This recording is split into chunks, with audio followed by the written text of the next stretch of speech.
A woman's winter coat turned up at a thrift store in North Charleston in the spring of 2024. It was a heavy wool garment, dark charcoal gray. The kind of coat built for a climate colder than South Carolina ever gets. The kind a woman brings home from somewhere else, or saves for 1 week in February when the wind comes in off the harbor cold enough to mean it. Someone had dropped it in a donation bin outside a church resale shop on Spruill Avenue. It would have been sorted, tagged, and hung on a rack without a second thought, except that the volunteer who processed it that morning turned back the collar to check the lining, and found something that stopped her cold. Stitched in dark blue thread, in careful, practiced letters, were 2 initials. E.V. She stared at them for a long moment. Then she looked at the coat again. Then she called the number for the Charleston County Sheriff's Office cold case tip line, a number she had written in the back of her address book years ago after watching a segment on the local news. Because she was 71 years old, and she had grown up in North Charleston, and she knew exactly who those initials belonged to. Evelyn Voss had been missing since December of 1983, and somebody had just donated her coat. Evelyn Voss was 44 years old the winter she disappeared.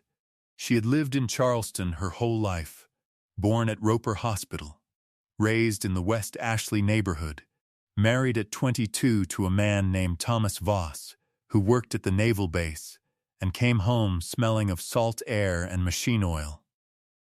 They had 2 sons, Gregory and Peter. They had a house on Windermere Boulevard with a magnolia in the front yard that bloomed every April without fail. Evelyn kept a vegetable garden in the back and played piano at Mount Calvary Baptist every 3rd Sunday, filling in for the regular accompanist, who appreciated it more than she ever said out loud. In 1983, Charleston was changing the way all port cities change, money coming in from somewhere new, old neighborhoods getting discovered, old families watching the skylines of their lives shift without being asked. The naval base still anchored the economy. The historic district drew tourists who photographed the same rainbow row of painted houses year after year. People still used the yellow pages. Answering machines were new enough that half the households in West Ashley hadn't bought one yet. Evelyn had one. It sat on the kitchen counter next to the phone, blinking its red light into the room when nobody was home. Evelyn had been a seamstress, not professionally, though she had been offered work that way twice and turned it down both times because she preferred to choose what she made. She had learned from her mother, who had learned from hers, a line of women in whose hands cloth became something else entirely. She made her own clothes, altered neighbors' dresses, hemmed the choir robes at Mount Calvary when they came back from the laundry shrunk. She had been making the gray wool coat for herself since the previous winter, sourcing the fabric from a notions shop on King Street that she had patronized for years. She finished it in November of 1983 and stitched her initials into the lining the way her mother had always insisted. If it's worth making, it's worth signing, in dark blue thread, precise and unhurried. She wore it 3 times before she was gone. On December 9th, 1983, Evelyn told Thomas she was driving to the notions shop on King Street to pick up a spool of thread she had ordered. Gregory was at school. Peter, who was 14, was at a friend's house after classes. Thomas was working a late shift at the base and would not be home until after 9. She kissed him goodbye when he left at noon. She put on the gray coat, picked up her purse, and walked out to the Buick. She never arrived at the notions shop. The proprietor, a woman named Claudette Hayward, who had known Evelyn for 9 years, would later tell investigators that the order was ready that afternoon, that she had expected Evelyn by 3, and that when the shop closed at 5:30 without her having come in, she had thought nothing of it. Figured the order had slipped Evelyn's mind. Figured she would be in the following day.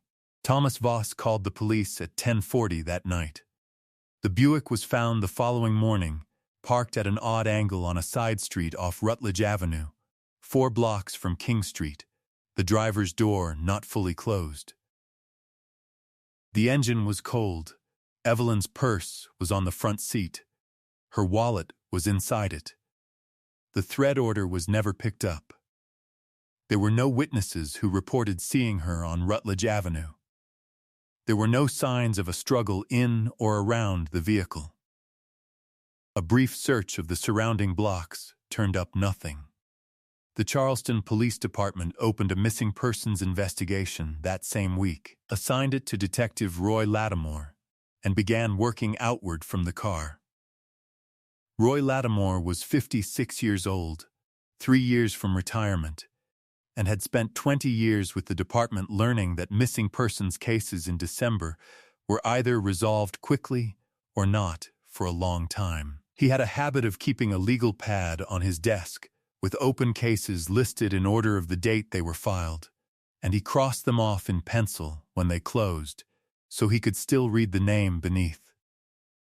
He never used pen.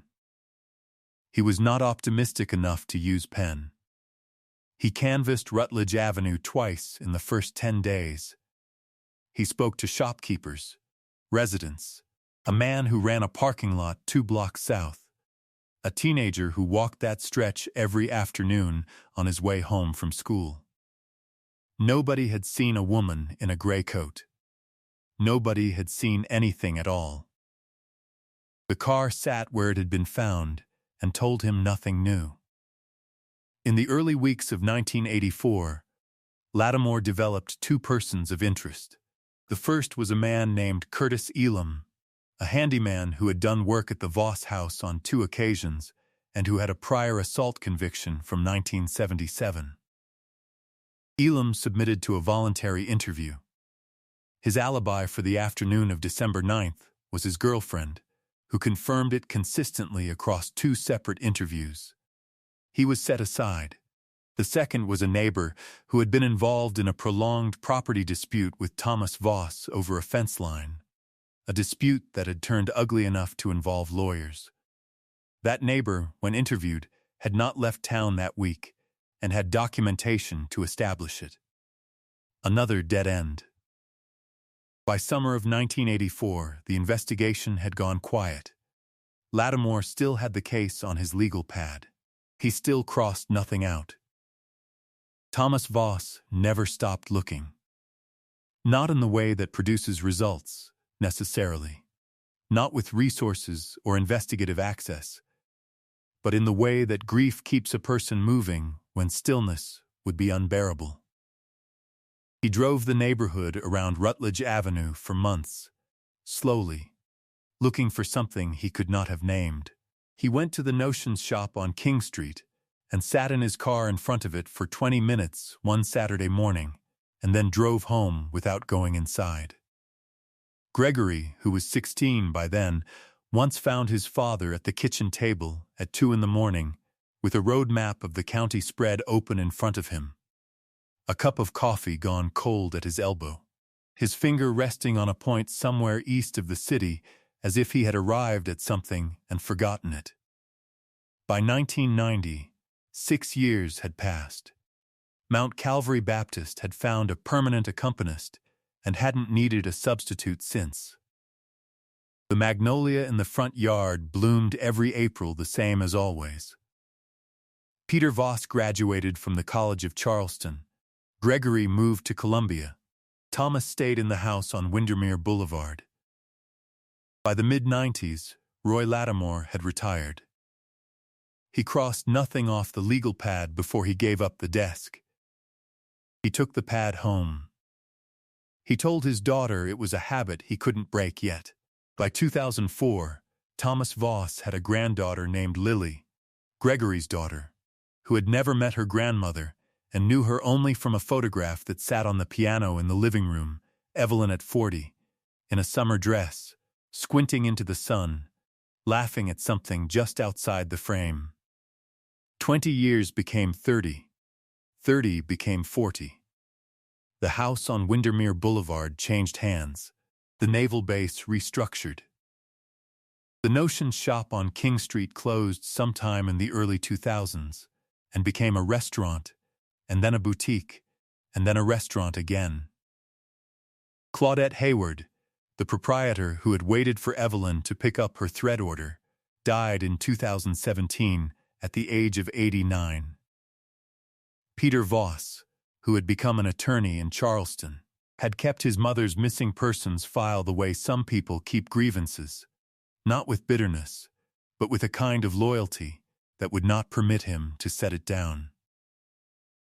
He had contacted the cold case unit twice in the preceding decade, both times when new forensic genealogy coverage in the news had made him wonder.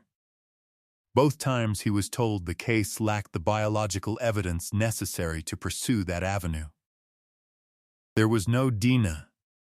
There was a car, a purse, a missing thread order, and 41 years of silence.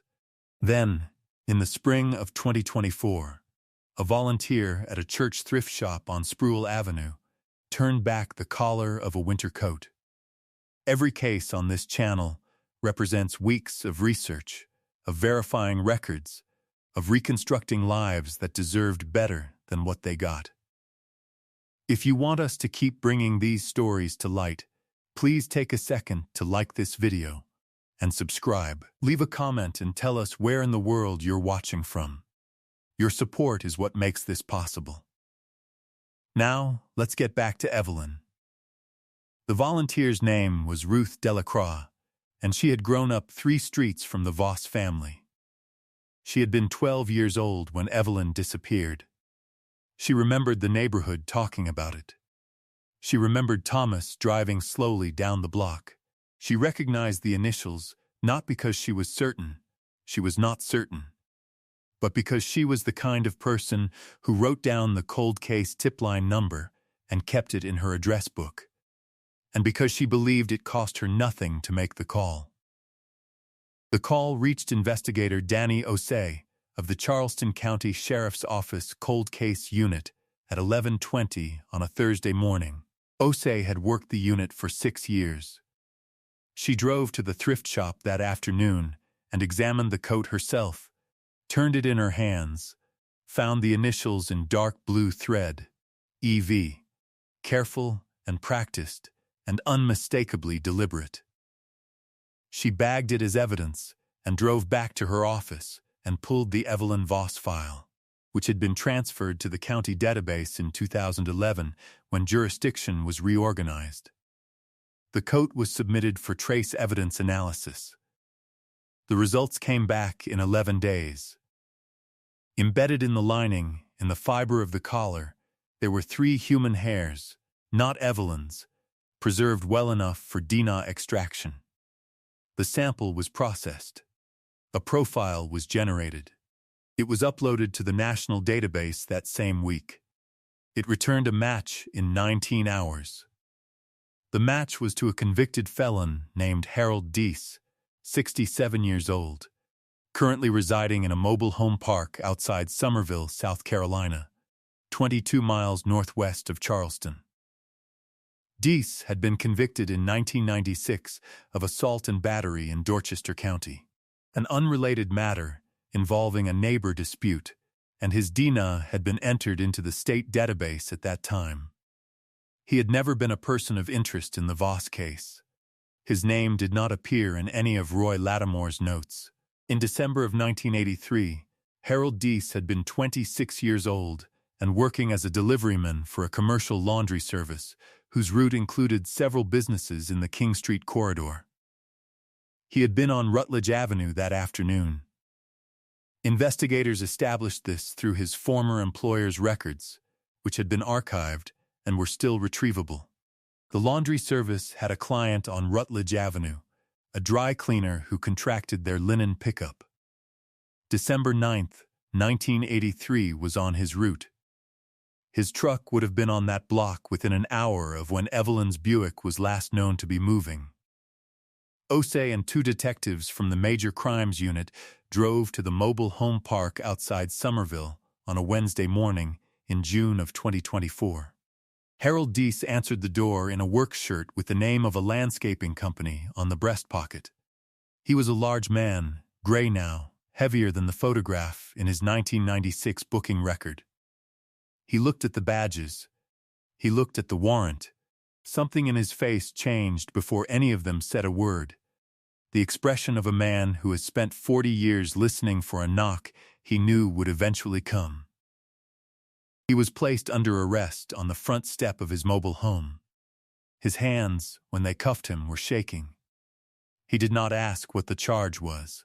He was charged with murder in the first degree and transported to the Charleston County Jail, where he was held without bail. 3 days after his arrest, through his attorney, he entered a plea of not guilty. 2 weeks after that, in a private meeting with prosecutors, he changed course. The details of that conversation have not been made public. What is public is the result. Harold Deese pleaded guilty to voluntary manslaughter in September of 2024. He was sentenced to 30 years. He will be 97 years old at the earliest point of his eligibility for release. Evelyn's remains have never been found. That search is ongoing. Peter Voss was in his office on Broad Street when investigator Osai called him on the morning of the arrest. He sat down. He listened to what she told him. When she finished, he was quiet for a moment, and then he said, "My father always thought it was somebody with a reason to be on that street." He said he wanted to call his brother before he said anything else. He thanked her and hung up the phone. Gregory Voss drove from Columbia that same day. The two brothers met at a restaurant near the waterfront, the kind of place their mother had liked, and they had dinner together without telling anyone else what had happened yet. They talked about her.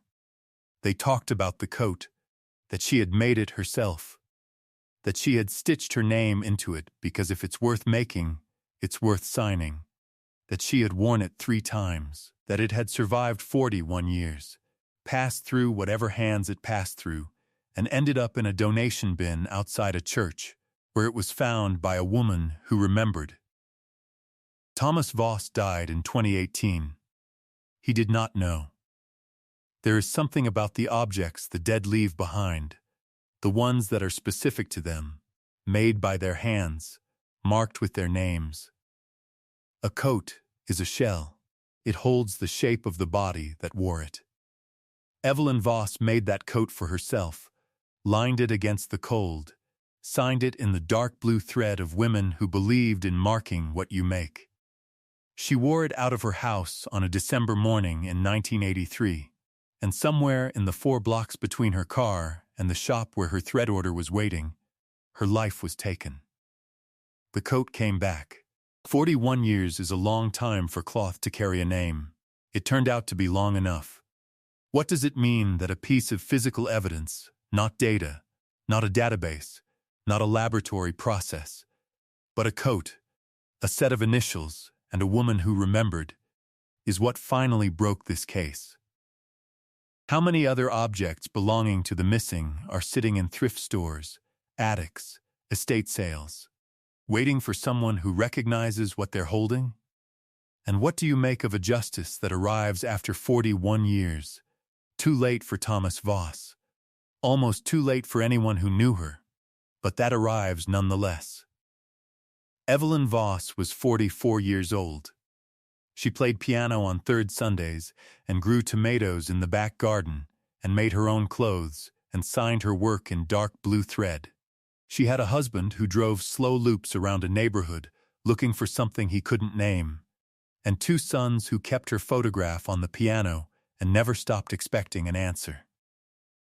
She deserved better than what she got on December 9, 1983. She deserved to pick up her thread and go home.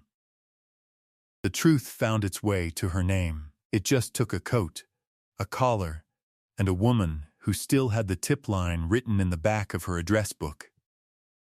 If you believe the truth is worth waiting for, subscribe so you don't miss the next case. More solved cold cases are in the description below. Thank you for being here.